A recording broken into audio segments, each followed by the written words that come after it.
ఏసే పరిష్కారము అనుదిన Bible study కార్యక్రమం ప్రేక్షకులందరికీ మన ప్రభువును ప్రియరక్షకుడు అయిన యేసుక్రీస్తు వారి మహిమగల నామమున వందనాలు.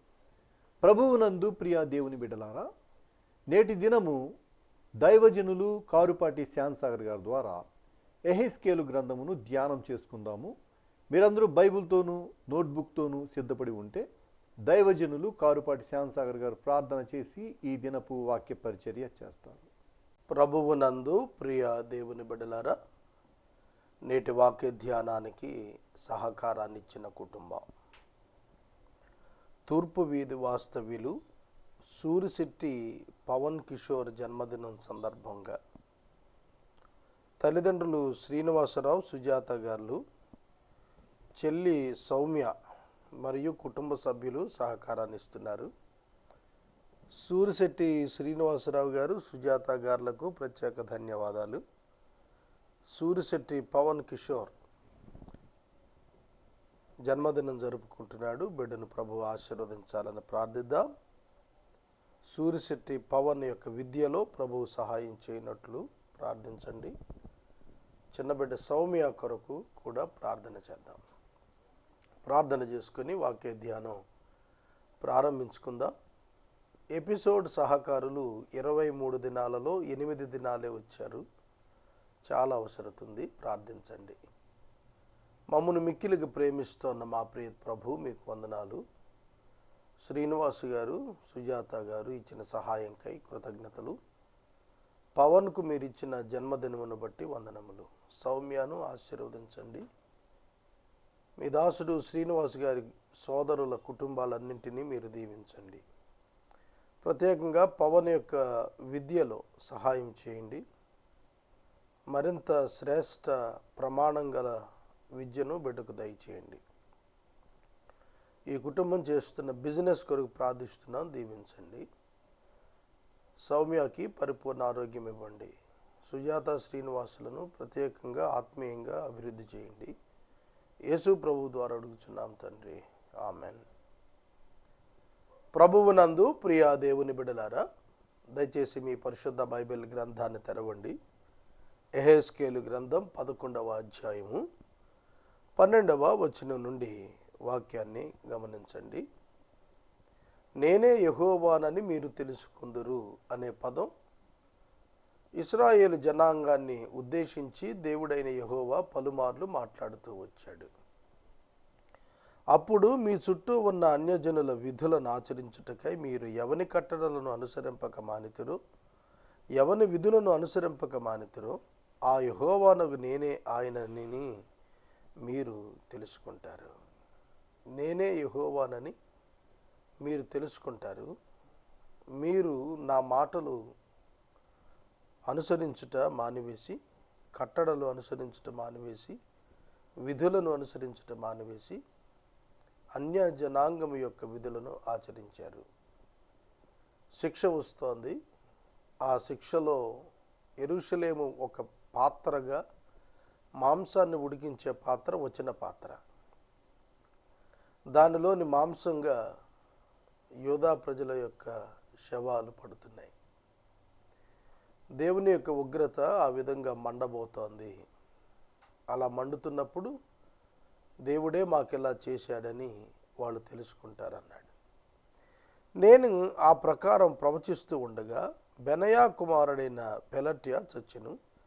గనుక నేను సాష్టాంగపడి, అయ్యో ప్రభువా యెహోవా, ఇశ్రాయేలీల శేషం నువ్వు నిర్మూలన చేస్తావా అని మొరపెట్టాను. చూడండి, ఎహెస్కేలు యాజకుని మరణాన్ని చూచి ఏడుస్తూ ఉన్నాడు. బెనయా కుమారుడైన పెలట్యా చనిపోయాడు. ఎహెస్కేలు కన్నీరు గారుస్తున్నాడు. శేషం కూడా మిగలటం లేదేంటయ్యా అని. ఒక్క ఎహెస్కేలు తప్ప అందరూ కూడా నాశనానికి వెళుతున్న మార్గంలోనే అతనికి దృశ్యం కనిపిస్తుంది. యూదుల్లో వారు నిబంధనా జనులైనప్పటికీ కూడాను దేవుణ్ణి మరిచిన వారుగా, లోకాన్ని ఆస్వాదించేవారుగా తయారయ్యారు. ఆ కారణం చేతే వారికి శిక్షలు వచ్చాయి. 14 వచ్చిన అప్పుడు యెహోవా వాక్కు నాకు ప్రత్యక్షమై ఇలాగు సెలవిచ్చెను, నరపుత్రుడా, యెరూషలేము పట్టణపు వారు, ఈ దేశం మాకు స్వాస్థ్యంగా ఇయ్యబడును, మీరు యెహోవాకు దూరస్తులుగా ఉండండి అని ఎవరితో చెబుతున్నారు? వారందరూ ఇశ్రాయేలీయులై నీకు సాక్షాత్ బంధువులను, నీ చేత బంధుధర్మం అందవలసిన వారనై ఉన్నారు. కాబట్టి వారికి ఈ మాట ప్రకటించు. ప్రభువైన యెహోవా సెలవిస్తోంది ఏమిటంటే, దూరమున ఉన్న అన్యజనులలోనికి నేను వారిని వేసినను, ఆయా దేశాల్లో వారిని చెదరగొట్టిన వారు వెళ్ళిన ఆ దేశాల్లో కొంతకాలం నేను పరిశుద్ధాలయంగా వారికి ఉంటాను. కాగా నీవు ఈ మాట ప్రకటించు. ప్రభువైన యెహోవా సెలవిస్తోంది ఏమిటంటే, ఆయా జనాల మధ్య నుండి నేను మిమ్మల్ని సమకూర్చి మీరు చెదరగొట్టబడిన దేశంలో నుండి మిమ్మల్ని రప్పించి ఇశ్రాయేలు దేశాన్ని మరలా మీ వశం చేస్తాను. శేషంతో మాట్లాడుతున్నాడు దేవుడు. మిమ్మల్ని నేను చెరకు తీసుకెళ్తున్నాను, చెర ముగిస్తాను, మరలా తిరిగి వెనుకకు తీసుకొని వస్తాను. మీరు ఏ దేశాల్లోకైతే చెరగొట్టి పోబడుతున్నారో అక్కడ నేనే మీకు ఆలయంగా ఉంటాను అన్నాడు, పరిశుద్ధాలయంగా ఉంటా అన్నాడు. యూదులకు దేవాలయము యెరూషలేము మందిరం. వివిధ ప్రాంతాల్లో నివసిస్తున్న యూదులలో పురుషులు ప్రతి సంవత్సరం 3 మార్లు యెరూషలేము మందిరానికి రావాలి. అయితే మందిరాన్ని దేవుడు విడిచాడు, యెరూషలేము పట్టణాన్ని దేవుడు విడిచాడు. ఆ ప్రాంతం నుండి తొలగిపోయినటువంటి, భద్రపరచబడి ఇతర ప్రాంతాలకు పంపబడినటువంటి యూదులు యెహోవా దేవుని చేత స్వయంగా ఆదరించబడతారు. వాళ్లకు దేవుడి ఆలయంగా ఉంటాడు, వారిని విడవడు. దేవుడు తనిచ్చిన వాగ్దానాలు చొప్పున తన ప్రజలను విడువక వారికి మందిరంగా ఉంటానన్నాడు. దేవునికి స్థలపరమైనటువంటి లిమిటేషన్స్ లేవు. యెరూషలేములోనే ఉంటేనే మా దేవుడు రక్షించగలడనేది ఏమీ లేదు. ఎక్కడున్నా కూడా దేవుడు సార్వభౌముడు. ఆయన తన ప్రజలను ఏ స్థలంలో ఉన్నా రక్షించుకోగలుగుతాడు. కాగా నీవు ఈ మాట ప్రకటించుము. ప్రభువైన యెహోవా సెలవిస్తోంది ఏమిటంటే, ఇశ్రాయేలు దేశం మరలా మీ వశం చేస్తాను. దేశము వారి నుండి విడదీయబడింది. వారు దేశం నుండి గెంటివేయబడ్డారు, తోలివేయబడ్డారు. మరలా చెర అనంతరం తిరిగి దేవుడే వారిని అక్కడకు తీసుకొని వస్తానంటున్నాడు. మళ్ళా దేశాన్ని మీ వశం చేస్తానన్నాడు. ఇక్కడ హోప్ ఏమిటంటే దేవుడే. నిరీక్షణ ఏమిటి? దేవుడే నిరీక్షణ. దేవుడే వారిని వెనక్కి తిరిగి తీసుకొస్తా అన్నాడు. వారంతట వారు మరలా వెనక్కి రాలేరు.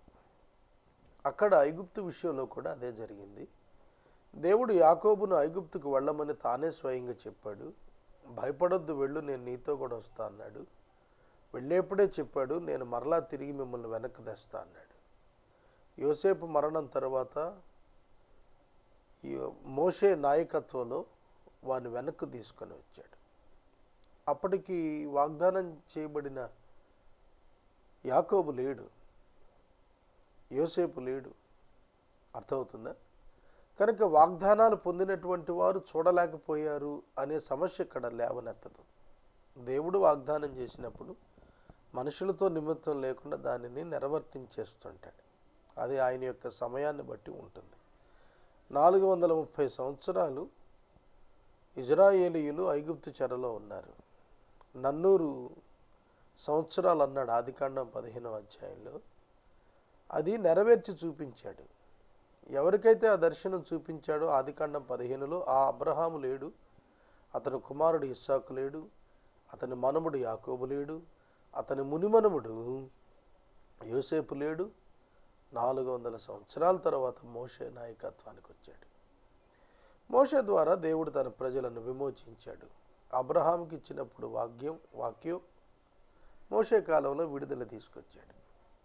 కనుక దేవుడు సంకల్పించింది దేవుడు తనదైన శైలిలో తన యొక్క చిత్తానుకూలమైన సమయంలో తానే నెరవేర్తించుకుంటాడు. ఇక్కడ కూడా వారికి అదే చెబుతున్నాడు, దేశం మరలా మీకు ఇస్తాను, మీ వశం చేస్తాను. ఇప్పుడు మిమ్మల్ని తోలేస్తున్న నేనే మరలా మిమ్మల్ని పిలిపిస్తాను అంటున్నాడు. యోధావారు సంపూర్ణ శిక్ష పొందాలి. వారు శిక్షణగా దాన్ని మలచాలి. వారు తిరిగి ప్రభువునందుకు రావాలి. యెహోవాయే దేవుడని తెలుసుకోవాలి. అలా కాకుండా విగ్రహాలను దేవుని స్థానంలో పెట్టి కూర్చుని ఉన్నారు వాళ్ళు. అందుకే దేవుడు ఈ యొక్క పరిస్థితులు వారికి అనుమతించాడు. 18వ వచనం, వారు అక్కడికి వచ్చి అక్కడ తాముంచిన విగ్రహాలు తీసేసి తాము చేసి ఉన్న హేయ క్రియలు చేయటం మానదురు. వారు నా కట్టడలను నా విధులను అనుసరించి గైకొనున్నట్లు నేను వారి శరీరములో నుండి రాతి గుండెను తీసివేసి వారికి మాంసపు గుండెనిచ్చి వారికి ఏకమనసు కలుగజేసి వారి యందు నూతన ఆత్మ పుట్టిస్తాను.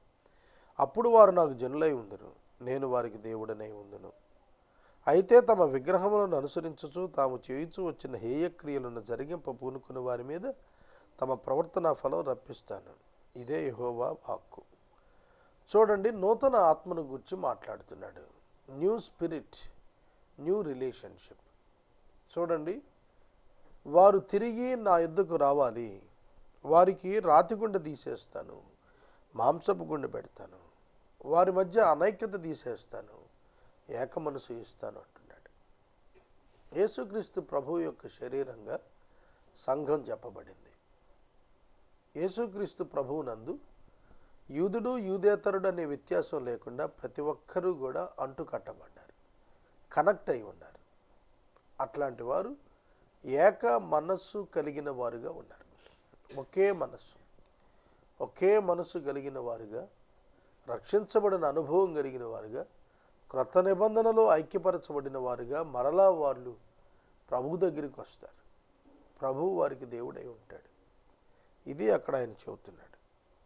అయితే తమ విగ్రహాలను అనుసరిస్తూ తాము చేయించు వచ్చిన హేయక్రియలను జరిగింప పూనుకున్న వారి మీద వారి ప్రవర్తన ఫలం వస్తుంది. నిబంధన చేయబడింది కదా అని పాపంలో నివసిస్తే దేవుడు విడిచిపెట్టేవాడు కాడు. ఆ ప్రవర్తన ఫలం వారి మీదకి వచ్చేస్తుంది. ఇది ఎంతైనా వాస్తవమైన సత్యం. చూడండి, నేను రక్షించబడ్డాను కాబట్టి ఇంకా పాపం చేస్తాను, ఆ పాపం నన్ను ఏం చేయలేదు అని పాపం చేస్తూనే పోతే దాని పర్యవసానాలు అతని జీవితం మీదకి వస్తాయి. అది ఖచ్చితం. దేవుని యొక్క కోపం అట్టి అవిశ్వాసపు చర్యలలో పాలు పొందుతున్న వ్యక్తుల మీదకు దేవుడు ఇస్తాడు. కెరూబులు తమ రెక్కలు చాచెను, చక్రములు పక్కకు ఉండెను, అంతలో ఇశ్రాయేలు మహిమ వాటిపైన కనబడెను.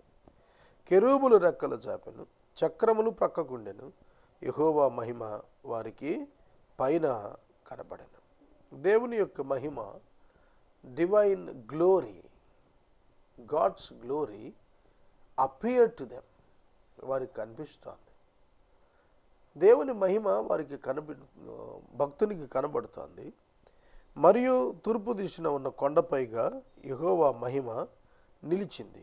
తరువాత ఆత్మ నన్ను పైకెత్తి నేను ఆత్మవశుడనై దైవాత్మ వశుడను కాగా దర్శనములో అయినట్టు కల్దీయుల దేశమునందు చెరలో ఉన్న వారి యొద్దకు నన్ను దించెను. కల్దీయుల దేశం అంటే బబులోను. బబులోనులో చెరలో ఉన్న వారి మధ్యకు యెహెజ్కేలును దించి మాట్లాడుతున్నాడు. నాకు కనబడిన దర్శనము కనబడకుండా పైకెక్కెను. అప్పుడు యెహోవా నాకు ప్రత్యక్షపరిచిన వాటన్నింటినీ చెరలో ఉన్న వారికి నేను తెలియచేసి తిని. ప్రభువు యొక్క ఆత్మ అతను కొనిపోయి అతనికి కనపరిచిన ప్రతి దర్శనాన్ని తిరిగి వచ్చి బబులోనులో ఉన్నటువంటి యూదుల మధ్య అతను వ్యక్తీకరించాడు. వాటిని వాళ్ళు చాలా శ్రద్ధగా ఆలకించారు. 12వ అధ్యాయము మనకు 28 వచనాలు రాయబడ్డాయి. 1వ వచనం నుండి మనం చదువుకుందాం. మరియు యెహోవా వాక్కు నాకు ప్రత్యక్షమై ఇలాగు సెలవిచ్చెను, నరపుత్రుడా, తిరుగుబాటు చేయు వారి మధ్య నీవు నివసిస్తున్నావు. వారు ద్రోహులై ఉండి చూచు కనులు కలిగియు చూడక ఉన్నారు, విను చెవులు కలిగియు వినక ఉన్నారు. ఈ వచనం చూడండి. తిరుగుబాటు చేయువారు ఏమిటి? తిరుగుబాటు చేయటం అంటే చూచేవారై ఉండి చూడటం లేదు, వినగలిగిన వారై ఉండి వినటం లేదు. ఇదే తిరుగుబాటు. దేవుడు వారిని జ్ఞానం కలిగిన వారుగా చేశాడు, చూపు కలిగిన వారుగా, వినికిడి కలిగిన వారుగా, అనగా ఆధ్యాత్మికంగా గ్రహించగలిగే స్థితిలో ఉండేటట్టుగా వారిని చేస్తే దేవుడు, వారు దేవుని మాట వినటం లేదు, దేవుని వైపే చూడటం లేదు, దేవుని క్రియలు వీక్షించటం లేదు. ఎంత విచారకరం. అందుకని పిలుస్తున్నాడు, నరపుత్రుడా, వారికి ప్రకటన చేయి, దేశాంతరము పో, వారికి తగిన సామాగ్రి మూట పట్టుకొని పగటివేళ వారు చూస్తుండగా నీవు ప్రయాణమై నీవున్న స్థలాన్ని విడిచి వారు చూస్తుండగా మరి ఒక స్థలానికి పొమ్ము. వారు తిరుగుబాటు చేయవారు. అయినను దీన్ని చూచి విచారించుదురేమో. దేశాంతరం పోవాడు తన సామాగ్రిని తీసుకున్నట్లు వారు చూస్తుండగా నీ సామాగ్రిని పగటియందు బయటికి తీసుకుని వచ్చి వారు చూస్తూ ఉండగా అస్తమానమున ప్రయాణమై పరదేశమునకు పోవు అని వలె నీవు బయలుదేరాలి. అలా చూస్తుండగా గోడకు కన్నము వేసి నీ సామాను తీసుకుని దాని ద్వారా బయలుదేరు. వారు చూస్తూ ఉండగా రాత్రి యందు మూట భుజం మీద పెట్టుకుని నేల కనబడకుండా నీ ముఖం కప్పుకొని దానిని కొనిపొమ్ము. నేను ఇశ్రాయేలీయులకు నిన్ను సూచనగా నిర్ణయించింది. ఎగ్జాంపుల్, సూచన, ఒక మోడల్, ఒక మాదిరిగా దేవుడు యెహెజ్కేలును నియమించాడు. ఇశ్రాయేలీయులు బబులోను చెరకు కొనిపోబడాలి, యూదా జనాంగం. కాబట్టి వాళ్ళకి అర్థం కావాల్సింది ఏమిటంటే, మోసుకుంటూ వెళ్ళు, నీ భుజాల మీద నీ సామాను పెట్టుకుని గోడకు రంధ్రం వేసి వాటిని కలెక్ట్ చేసుకుని భుజం మీద పెట్టుకుని వెళ్ళిపోతూ ఉండు. ఒక స్థలం నుండి ఇంకో స్థలానికి వెళ్ళిపో. అంటే స్థల మార్పిడి కలుగుతోంది, ప్రయాణం ముందుంది, వెళ్ళిపోవాల్సింది ఉంది, ఉన్న స్థలం విడవాల్సింది ఉంది అనే సమాచారం నువ్వు వాళ్లకు ప్రాక్టికల్ టీచింగ్ ఇవ్వటానికి, వారికి క్రియాపూర్వకంగా అర్థమయ్యేటట్టుగా చెప్పటం కొరకే నిన్ను సూచనగా నేను ఏర్పాటు చేసుకున్నాను.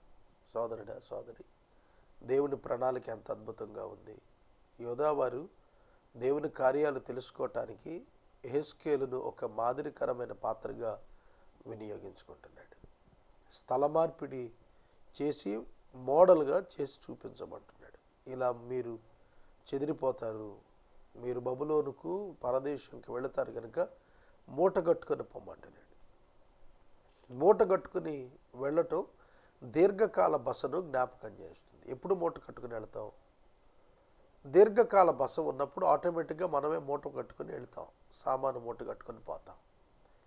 కనుక ఒక దీర్ఘకాల వ్యవధి ప్రయాణం ఉంది, దూర ప్రాంతంలో ఉండిపోవలసింది కొంతకాలం మీకుంది అనేది వాళ్ళకి అర్థం కావటానికి నిన్ను నేను సూచనగా పెట్టాను. నువ్వు వాళ్ళకి ఒక ఎగ్జాంపుల్గా ఈ క్రియ చేసి చూపించు అని అన్నాడు.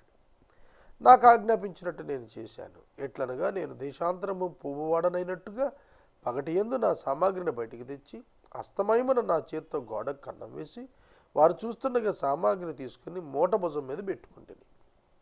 ఉదయమున యెహోవా వాక్కు నాకు ప్రత్యక్షమై ఇలా సెలవిచ్చాను. నరపుత్రుడా, నీవు చేయనిదేమని తిరుగుబాటు చేయి ఇశ్రాయేలీయులు నిన్ను అడుగుదురు కనుక నీవు వారితో ఇట్లనము. ప్రభువుగా యెహోవా సెలవిస్తుంది ఏమిటంటే, ఈ దేవోక్తి భావం యెరూషలేములో ఉన్న ప్రధానికిని దానిలో ఉన్న ఇశ్రాయేలీయులందరికీ చెందుతుంది.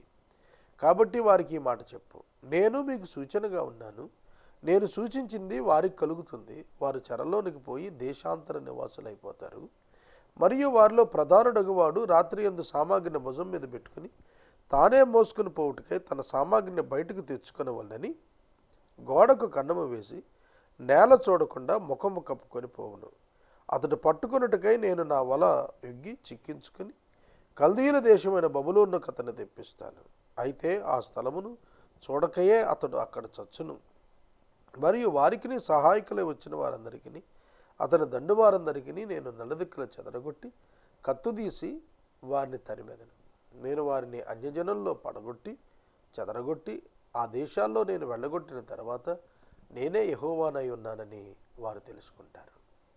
ఎప్పుడైతే యూదులు తమ దేశాన్ని, తమ స్వస్థలాన్ని విడిచి తరమబడి వేరే ప్రాంతాలకు కొనిపోబడతారో ఆ స్థలాలకు వాళ్ళు వెళ్ళినాక అర్థమవుతుందట, ఓహో, దేవుడు మాకు ఇర్మియా ద్వారా చెప్పినవి, యెహెజ్కేలు ద్వారా చెప్పినటువంటి ప్రవచనాలు బట్టి దేవుడే మాకు ఈ కార్యం విధించాడని వాళ్ళు అర్థం చేసుకుని ఆయనే యెహోవా అని తెలుసుకుంటారు. అయితే నేను యెహోవానై ఉన్నానని అన్యజనులు తెలుసుకునేటట్లు తాము చేరిన అన్యజనుల్లో తమ హేయ కృత్యములన్నింటినీ వారు వివరించి తెలియచెప్పుటకై ఖడ్గము చేత కూలకుండాను, క్షేమమునకు చావకుండాను, తెగులు తగలకుండాను నేను కొందరిని వారిలో నుండి తప్పిస్తాను. శేషాన్ని మిగల్చడం లేదని యెహెజ్కేలు ఏడ్చాడు. కానీ ఇక్కడ మీరు చూడండి, దేవుడే చెబుతున్నాడు, నేను శేషాన్ని మిగులుస్తున్నాను అన్నాడు. దేవుడు వాగ్దానం చేసిన వాడు, నెరవేర్చేటువంటి దేవుడు. దేవుడు భక్తులకు ఇచ్చిన వాగ్దానం శేషాన్ని మిగల్చటం, వారి సంతానం కంటిన్యూ అవటం అంటే శేషాన్ని మిగల్చటం. కనుక దేవుడు తన యొక్క మాటను తాను నెరవేర్చుకుంటాడు. యెహెజ్కేలు అర్థం చేసుకున్నా లేకపోయినా, ఇర్మియా అర్థం చేసుకున్నా లేకపోయినా, తన కార్యాల్లో తాను నీతిమంతుడిగానే దేవుడు కనిపిస్తాడు. 17వ వచనం. మరియు యెహోవా వాక్కు నాకు ప్రత్యక్షమై ఇలాగు సెలవిచ్చెను, నరపుత్రుడా, వణుకుచునే ఆహారము తిని తల్లడింపును చింతయు కలిగి నీళ్లు త్రాగి దేశములో జనులకు ఇలాగు ప్రకటించు. యెరూషలేము నివాసులను గూర్చి, ఇశ్రాయేలు దేశాన్ని గూర్చి ప్రభువైన యెహోవా సెలవిస్తోంది ఏమిటనగా, దానిలో ఉన్న కాపురస్తులందరూ చేసిన బలాత్కారాన్ని బట్టి దానిలోని సమస్తమును పాడైపోవును గనుక చింతతో వారు ఆహారం తింటారు, భయభ్రాంతితో నీళ్లు తాగుతారు. నేను యెహోవానై ఉన్నానని వారు తెలుసుకుంటూ పట్టణములో నిర్జనములుగా ఉంటారు. కాపురపు పట్టణాలు నిర్జనంగా ఉంటాయి. దేశం పాడైపోతుంది. ఈ వచనాలను మీరు గమనించారా? చింత కలిగి నీరు త్రాగుట, వణుకుతో భోజనము తినుట, ఈ 2 యాక్షన్స్ యెహెజ్కేలును దేవుడు చేయమన్నాడు. ఎందుకంటే అలా జరుగుతుంది. కుటుంబంలో పెద్ద, సమాజంలో పెద్ద ఇలా వణుకుతూ భోంచేస్తాడు, ఇలా వణుకుతూ నీరు త్రాగుతాడు. 19వ వచనంలో మనం చూస్తున్నప్పుడు ఎందుకు యెరూషలేము పాడైంది అనే దానికి జవాబు ఉంది. ఏమిటంటే బలాత్కారమును బట్టి పట్టణం పాడైపోయిందట. బలాత్కారమును బట్టి పట్టణాన్ని దేవుడు పాడు చేశాడు. చాలామంది తమ జీవితాలు ఇష్టానుకూలంగా ప్రవర్తిస్తూ మమ్మలను ఎవరు ఏమీ చేయలేరు అనే భావనలోనికి వెళుతున్నారు. వారు చేస్తున్న ప్రతి క్రియకు ప్రతిఫలం వారి జీవితాల్లో ఖచ్చితంగా నెరవేరుతోంది. దేవుడు ఇస్తున్నాడు. ఇశ్రాయేలీల చరిత్ర అదే మనకు జ్ఞాపకం చేస్తోంది. మరియు యెహోవా వాక్కు నాకు ప్రత్యక్షమై ఇలా సెలవిచ్చెను, నరపుత్రుడా, దినములు జరిగిపోతున్నాయి, ప్రతి దర్శనం నిరర్ధకమవుతోంది అని ఇశ్రాయేలీల దేశంలో మీరు చెప్పుకున్న సామెత ఏమిటి? చూడండి, ఇశ్రాయేలీల దేశంలో సామెతట, దినములు జరిగిపోతున్నాయి, దర్శనాలు నిరర్ధకమవుతున్నాయి. దేవుడిచ్చిన దర్శనం నిరర్ధకం ఎందుకు అవుతుంది? దేవుడు ఉద్దేశించినది ఎన్నడూ నిష్ఫలం కానేరదు కదా. కానీ వీళ్ళు అనుకుంటున్నారు దర్శనాలు నిరర్ధకం అయిపోతున్నాయి, దినాలు గడిచిపోతున్నాయి. ఇది ఒక సామెతగా, వాడుకగా ప్రజలు భావిస్తూ ఉన్నారు. దేవుని గుణలక్షణాలు ఆనాటి ప్రజలకు, యోధా జనాంగానికి సరిగా అర్థం కాలేదు. ఆయన దీర్ఘశాంతం వారికి చేతగానితనంగా అనిపించింది. చూడండి, కావున నీవు వారికి ఈ మాట తెలియచెప్పు, యెహోవా సెలవిస్తోంది ఏమిటంటే, ఇహ మీదట ఇశ్రాయేలీల్లో ఎవరు ఈ సామెత పలుకకుండా నేను దాన్ని నిరర్ధకం చేస్తాను గనుక నీ వార్తిట్లను దినాలు వచ్చి ఉన్నాయి, ప్రతి దర్శనం నెరవేరుతుంది. వ్యర్థమైన దర్శనమైనను ఇచ్చకములాడు సోదెగాంట మాటనైనను ఇశ్రాయేలులో ఇకను ఉండవు. యెహోవానైనా నేను మాట ఇస్తున్నాను, నేనిచ్చు మాట ఇక ఆలస్యము లేక జరుగును. తిరుగుబాటు చేయవారులారా, మీ దినములలో నేను మాట ఇచ్చి దాన్ని నెరవేరుస్తాను. ఇదే ప్రభువు యెహోవా వాక్కు. దేవుని కనికరాన్ని, కృపను అపార్థం చేసుకుని, ఆయన దీర్ఘశాంతాన్ని అపార్థం చేసుకుని, దినాలు జరుగుతున్నాయి, దర్శనాలు ఏమి నెరవేరటం లేదు, ఏమీ పర్వాలేదు అనుకుంటున్న వాళ్ళకు దేవుడు చెబుతున్నాడు, మీ దినాలలోనే నా దర్శనాలను నేను నెరవేరుస్తాను. నా దర్శనం నిరర్ధకం కాదని మీ దినాల్లో నేను చేసి చూపిస్తాను అన్నాడు. చాలామంది ప్రభువు రాకడను గురించి కూడా ఆ విధంగానే అనుకుంటున్నారు. ప్రభు అయితే ముందే చెప్పారు, మీరు అనుకొనని సమయంలో ప్రభు వస్తారని. కనుక చాలామంది ఇవాళ స్తబ్దుగా ఉన్నారు. ప్రభు యొక్క రాకడను గురించిన ఆలోచన చాలామందిలో కొరతగా కనిపిస్తుంది. తరువాత వచ్చిన మరలా యెహోవా వాక్కు నాకు ప్రత్యక్షమై ఇలా సెలవిచ్చెను, నరపుత్రుడా, నాకు ప్రత్యక్షమై ఇలా సెలవిచ్చెను, నరపుత్రుడా, వీనికి కనబడిన దర్శనం నెరవేరుటకు బహుదినాలు జరగవలని, బహుకాలము గడిచిన తరువాత కలుగు దానిని వీడు ప్రవచిస్తున్నాడని ఇశ్రాయేలీయులకు చెప్పుకుంటున్నారు కదా. కాబట్టి నీవు వార్తిట్లను, ఇకను ఆలస్యం లేక నేను చెప్పిన మాటలన్నీ జరుగును, నేను చెప్పిన మాట తప్పకుండా జరుగును. ఇదే యెహోవా వాక్కు. ఇతడు ఎప్పుడో కాలంలో జరిగే వాటిని ప్రవచిస్తున్నాడు, మనకు సంబంధం లేదులే, మన కాలంలో ఏం కాదులే అనే భావనలో ఇశ్రాయేలీయులు ఉన్నారట. వాళ్ళతో చెప్పమన్నాడు దేవుడు, వారి కాలంలో జరుగుతుంది, నేను మాట ఇచ్చాను, తప్పక ఆలస్యం కాకుండా జరుగుద్ది. ఇది దేవుని వాక్కుగా తెలుసుకోండి అన్నాడు. వాళ్ళు తెలుసుకున్నారా? తెలుసుకోలేదు. వారు ఇష్టపడలేదు, తెలుసుకుంటారు కూడా ఇష్టపడలేదు. 13వ అధ్యాయం. మరియు యెహోవా వాక్కు నాకు ప్రత్యక్షమై ఇలాగ సెలవిచ్చెను, నరపుత్రుడా, ప్రవచిస్తున్న ఇశ్రాయేలీయులకు ప్రవక్తలకు విరోధంగా ప్రవచించి మనసు వచ్చినట్లు ప్రవచించు వారితో నీవిలా సెలవిమ్ము. యెహోవా మాట ఆలకించండి. ప్రభు అయిన యెహోవా సెలవిస్తోంది ఏమిటంటే, దర్శనం ఏమీ కలగకపోయినను స్వబుద్ధిని అనుసరించి ఉన్న అవివేక ప్రవక్తలకు శ్రమ. దర్శనం కలగకపోయినా స్వబుద్ధిని ఆధారం చేసుకుని ప్రజలను చీట్ చేస్తున్న వారికి శ్రమ అంటున్నాడు. ఇశ్రాయేలు వార్లారా, మీ ప్రవక్తలు పాడైన స్థలాల్లో ఉన్న నక్కలతో సాటిగా ఉన్నారు. నక్కలు, గోతికాడ నక్కలు అనే పేరుంది కదా. ప్రవక్తలు ఎక్కడ లబ్ధి దొరుకుతుందో అక్కడ ప్రత్యక్షం అయిపోతున్నారు తప్ప దేవుడు వాస్తవంగా ఏం చెబుతున్నాడు అనేది వారు గ్రహించటం లేదు, వారు ప్రజలకు చెప్పటం లేదు. నక్కలు ఎంతవరకు కూడా తమ భోజనం కొరకు ఆలోచిస్తాయి, తమ కడుపు నింపుకోవటమే వాటికి ముఖ్యం. అలా దేవుని సేవకులు తయారయ్యారు అని అంటాడు. యెహోవా ఆ దినమును ఇశ్రాయేలీయుల యుద్ధమందు స్థిరముగా నిలిచినట్లు మీరు గోడల్లో ఉన్న బీటల దగ్గర నిలువరు. ప్రాకారమును దిట్టపరచరు. వారు వ్యర్థమైన దర్శనములు చూచి అబద్ధము శోధ చూచి యెహోవా తమను పంపకపోయినను తాము చెప్పిన మాట స్థిరమని నమ్మేటట్లు ఇది యెహోవా వాక్కు అని చెబుతారు. ఇదొక బ్యాడ్